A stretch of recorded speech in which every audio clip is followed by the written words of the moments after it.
Good morning students. कल हमने सूरदास का पहला पद पढ़ा। आज हम दूसरा पद पढ़ने जा रहे हैं। दूसरा पद, मन की मन ही मांझ रही, कहिए जाई कौन पे उधो, नाही परत कही। अवधि आधार आस आवन की, तन मन बिथा सही। अब इन जोग संदेश नि सुनी सुनी, बिरहिनी बिरह दही। चाहती हुती गुहारी जितैते, उतते धार बही। सूरदास अब धीर धरई, क्यों मर जादा न लही। गोपियाँ श्री कृष्ण की विरह वेदना में जल रही हैं, उनसे मिलने की आस में व्याकुल हो रही हैं, लेकिन श्री कृष्ण स्वयं नहीं आकर अपने सखा उद्धव जी को भेजते हैं और ये कहकर भेजते हैं कि उद्धव जाओ और तुम गोपियों को योग का संदेश देकर आओ, ताकि उनकी जो विरह वेदना है वो कम हो सके। उद्धव के मुख से योग की बातें सुनकर गोपियों को बड़ा गुस्सा आता है और उनकी वेदना और ज़्यादा बढ़ जाती है, समाप्त नहीं होती बल्कि बढ़ जाती है।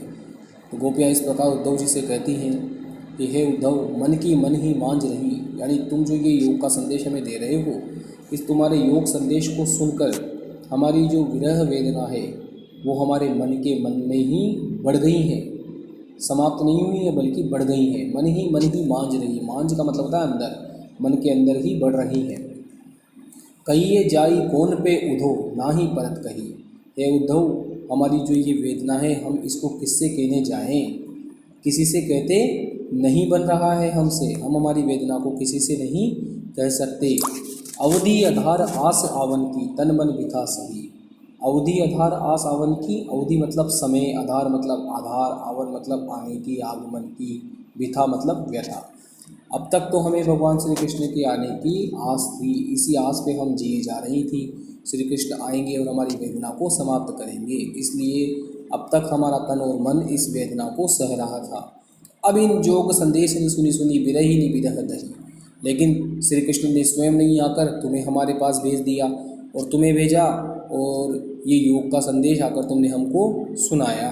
तो तुम्हारे इस योग के संदेश को सुनकर इस बिरहिनी की यानी विरह में जलने वाली हम स्त्रियों की विरह वेदना और अधिक बढ़ गई। चाहती हुती गुहारी तैते, उतते धार बही। हम जिस तरफ से शीतलता चाहती थी कि भगवान श्री कृष्ण आकर हमारी इस वेदना को समाप्त कर देंगे, जल की धार बहेगी, लेकिन वहाँ से तो उतते धार बही, वहाँ से तो इस योग संदेश की धार बही है, जिससे हमारी वेदना को और अधिक बढ़ा दिया है। सूरदास अब धीर धरई, क्यों मर जादा न लही। गोपियाँ अंत में कहती है कि अब हम धैर्य कैसे धारण कर सकती हैं। तुम कहते हो कि हम धैर्य धारण करें, हे उद्धव, हम धैर्य को किस प्रकार धारण कर सकती हैं जब मर जादा न लही, जब भगवान श्री कृष्ण ने ही अपनी मर्यादा का पालन नहीं किया, उन्होंने ही अपनी मर्यादा को लांघ दिया, तो तुम हम गोपियों से किस प्रकार से धैर्य की आशा रख सकते हो।